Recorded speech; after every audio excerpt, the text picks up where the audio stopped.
Daha öncəki nümunələrdə biz görürdük ki, Amerika Birləşmiş Ştatları terrorçulara qarşı bunu istifadə edirdi, qeyri-nizami qüvvələrə qarşı bunları istifadə edirdi və yaxud da ki, Türkiyənin PKK qruplaşmalarına, terrorçu təşkilatlarına qarşı istifadəsi var idi, amma bunların heç biri dövlət və dövlət qarşı-qarşıya gəlməsi şəklində deyildi. İlk dəfə bu geniş şəkildə istifadə Qarabağ, 2-ci Qarabağ müharibəsində Azərbaycanın dronlarının istifadə olunması ilə gəldi və bu dronlar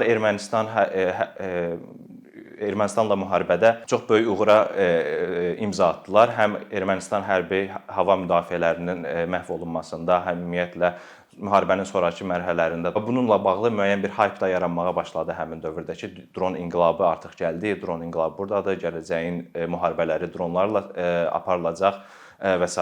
Amma burada daha sonrakı analizlərdə ortaya çıxan məsələlərdən biri də bu idi ki, bu təbii ki, dronların effektivliyi bir kənara, həm də Ermənistan hava müdafiə sistemlərinin zəifliyi ilə bağlı bir məsələ idi.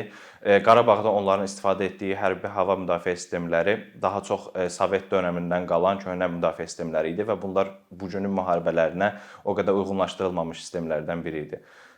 Bununla belə bu dron inqilabı məsələsinin marağın artması, həm akademiyada, elmi araşdırmalarda, həm ictimaiyyətdə, həm mediada sırf Azərbaycan-Ermənistan konflikti kontekstində bu məsələ dronlarla bağlı daha geniş yayılmağa başladı.